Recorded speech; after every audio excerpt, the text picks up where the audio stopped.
नमस्कार विद्यार्थी मित्रांनो, स्वागत आहे तुमचं लर्न विथ मी आपल्या यूट्यूब चॅनलमध्ये। आपल्याकडे अवेलेबल आहे आता मराठीचा इयत्ता आठवीचा पेपर। बघा इथं बघू शकता तुम्ही, आपल्याकडे पेपर अवेलेबल आहे। ठीक आहे, तर आता आपण इथं विद्यार्थ्याचं नाव लिहायचं आहे। ठीक आहे, आता आपण नाव लिहू राम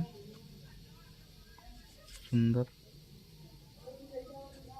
पाटील, अशा प्रकारचं नाव लिहायचं आहे तुम्हाला। ठीक आहे, शाळेचं तुमच्या शाळेचं जे नाव असेल ते शाळेचं नाव इथं तुम्हाला लिहायचं आहे। केंद्र क्रमांक जो असेल तो लिहायचा तुम्हाला, काहीतरी 0040 असं काहीतरी असेल।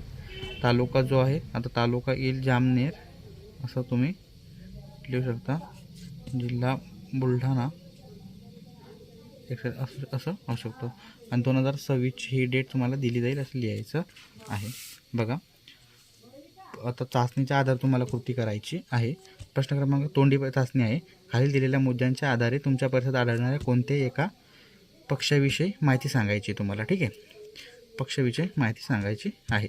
मुद्दे दिले, पक्षाचं नाव दिलं आहे, पक्षाचा रंग दिला आहे, पक्षाचा निवारा दिला आहे, पक्षाचं खाद्य दिलं आहे।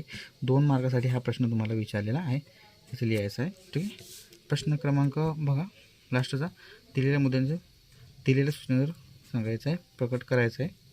विद्यार्थ्याच्या जीवनात बघा दिलेल्या सूचनेनुसार उत्तर सांगायचं आहे। ठीक आहे, आता अजून आपण नेक्स्ट पार्टमध्ये बघणार आहोत। तर बघा विद्यार्थी मित्रांनो, प्रश्न क्रमांक 2 मध्ये विचारलेलं आहे। खालील उतारा आपल्याला मनात वाचायचा आहे आणि प्रश्नांची उत्तरे लिहायची आहे। सुनेत्याचे वडील डॉक्टर दीपक पांडे हे जन्माने भारतीय आणि आई बोनिया सिवनिया हे दोन्ही संस्कृती सुनेताने आपलेसे केले होते। अमेरिकेतील वास्तव्यात आई बोनिया हे मिश्र संस्कृतीचे जीवन सुरुवातीपासून आपलेसे केले होते।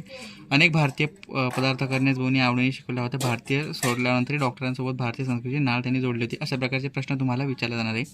तर बघा यामध्ये दिलेलं आहे तुम्हाला प्रश्न क्रमांक 1 मध्ये असं दिलेलं आहे की सुनीताची आई आवडीने काय करायला शिकवली। असाच प्रकारचा प्रश्न तुम्हाला पेपरात विचारला जाणार। सुनीताच्या आईने तिला प्रेमाने वागणे 1, स्वयंपाक करणे 2 आणि भारतीय संस्कृती संस्कार शिकवले। हे प्रकारचे 3 प्रश्न त्याला शिकवलेले आहेत। ठीक आहे, ब मध्ये दिलेलं आहे सुनीताने कोणत्या 2 संस्कृती वाढवल्या। भारतीय एक आहे भारतीय संस्कृती आणि दुसरी आहे पाश्चिमात्य संस्कृती ही त्याने वाढवलेल्या आहे।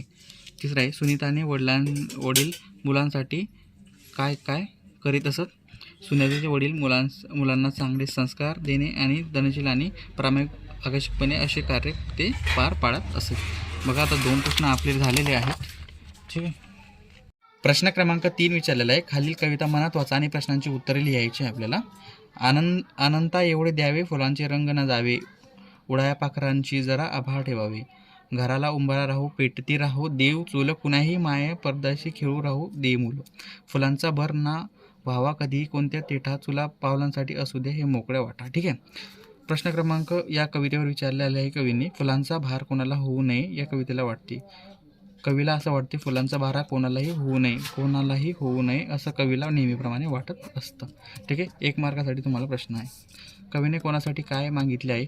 कवीने पक्ष्यांसाठी उडायला आकाश मागितले 1, घरच्यांसाठी आधार मागितला 2, मुलांसाठी खेळायला मोकळी जागा मागितली म्हणून हे 3, हे प्रकारचे 3 आधार त्यांनी मागितले। 2 मार्कासाठी हा प्रश्न विचारलेला आहे। आई व मुलगा यांच्या दृढ नात्यातील कोणत्या ओळी कवितेत आली आहे ते सांग। कुणालाही मायदेशी खेळू नको ही प्रकारची ही ओळ इथं आलेली तुम्हाला दिसते।